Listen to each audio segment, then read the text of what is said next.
নমস্কার বন্ধুরা, আশা করছি তোমরা সবাই ভালো আছো। আজকে আমি তোমাদের জন্য এই ফ্লাওয়ার ডিজাইনটি নিয়ে এসেছি। আর তোমরা আমার চ্যানেলটিতে নতুন হলে অবশ্যই আমার চ্যানেলটিকে সাবস্ক্রাইব করো আর পাশে থাকা বেল বাটনটিকে প্রেস করো। তো চলো এবার আমরা এই ডিজাইনটি কিভাবে তুলেছি সেটা দেখব। তো আজকে আমি ঘর সংখ্যা তোমাদেরকে বলে দেব। তো এটা তৈরি করার জন্য দেখো, এই সেন্টারটি তৈরি করার জন্য সাইডের দিকে 1 2 3 4 5 6 7 8 9টি ক্রস স্টিচের গ্যাপ রাখবে। 9টি 10টি এমন ক্রস স্টিচের গ্যাপ রাখবে সাইডের দিকে, আর নিচের দিকেও কিন্তু 9 থেকে 10টি ক্রস স্টিচের গ্যাপ রাখতে হবে। গ্যাপ রাখার পর আর তার সাইডে কিন্তু বর্ডার লাইনটা তোমরা রেখে দেবে, বর্ডারের যেটুকু করবে। তো তারপরে এই সেন্টারটি তৈরি করবে। এই সেন্টারটি তৈরি করার পরে তোমাদেরকে এই কৌণিক বরাবরের ক্রস স্টিচটি গ্যাপ রাখতে হবে। গ্যাপ রেখে সাইডের দিকে 1 2 3টে ক্রস স্টিচের একটি লাইন তৈরি করতে হবে। আবার এর ওপরের ক্রস স্টিচটি গ্যাপ রেখে সেমভাবে তোমাদেরকে 1 2 3টে ক্রস স্টিচের আরেকটি লাইন তৈরি করতে হবে। আবার এই সেমভাবেই কিন্তু আরেকটি ক্রস স্টিচের গ্যাপ রাখবে লম্ব বরাবর, তারপরে 1 2 3টে ক্রস স্টিচের একটি লাইন। তো এটা তৈরি করার পরে এই যে গ্যাপটি ছিল কৌণিক বরাবর, এবার লম্ব বরাবর সেলাই হবে। তো এখানে একটি ক্রস স্টিচ হচ্ছে। এই ক্রস স্টিচটির পরে এই দিকে লাইনটি মানে ভেতরের দিকে লাইন লেভেল সমান থাকবে, তারপরে দুটো ক্রস স্টিচ আবার লেভেল সমান রেখে দেখো এই দুটো ক্রস স্টিচের এখানে কিন্তু একটি গ্যাপ হচ্ছে, এখানে একটি গ্যাপ হচ্ছে।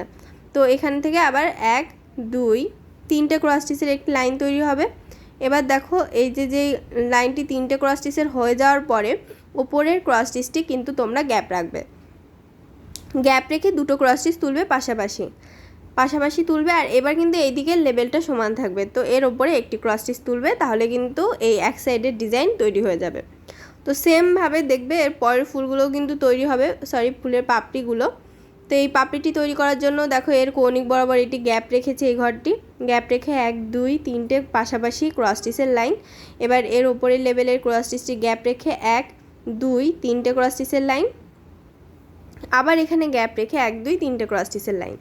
তো এটুকু তৈরি করার পরে দেখো এই যে গ্যাপটি ছিল, এই গ্যাপটির ওপরে একটি ক্রস স্টিচ, তারপর দুটো ক্রস স্টিচের লাইন একটি। এবার 1 2 3টে ক্রস স্টিচের দেখো এখানে 3টে ক্রস স্টিচ হবে, তো এখানে 3টে ক্রস স্টিচের লাইন হলো। এবার এদিকে লেভেল সমান থাকবে, এখানে দুটো ক্রস স্টিচ, তার উপরে একটি ক্রস স্টিচ। তো এইভাবে করে সেমভাবে তোমরা একটা দুটো তিনটে 4টে পাপড়ি তোমরা তৈরি করে নেবে, তাহলে কিন্তু ফুলটি কমপ্লিট হয়ে যাবে। আর এই যে লেভেলটি আছে দেখো, এই লেভেল বরাবর কিন্তু আমি ক্রস স্টিচের লাইনে গ্যাপ রেখেছি, তারপরে একটি ক্রস স্টিচ, তারপরে দুই সাইডে একটি একটি করে বাড়িয়ে 1 2 3টে ক্রস স্টিচের দুটো লাইন আমি তৈরি করছি। দেখো দুটো লাইন তৈরি করে নিয়েছি, আর দুই সাইডে একটি একটু করে গ্যাপ রেখে মাঝ বরাবর একটি ক্রস স্টিচ। তো এটা কিন্তু 4 সাইডে 4টে তৈরি হবে, তাহলেই কিন্তু এই ফুলটা পুরোটা কমপ্লিট হয়ে যাবে। দেখো এটা কমপ্লিট করার পর এখান থেকে তোমরা একটি ক্রস স্টিচ বা দুটো ক্রস স্টিচের গ্যাপ রাখতে পারো, তারপরে আরেকটি কালারের ফুল তৈরি করতে পারো। তো ডিজাইনটি তোমাদের কেমন লেগেছে কমেন্ট বক্সে জানাতে ভুলবে না, জানাবে কোন ধরনের ডিজাইন দেখতে চাও।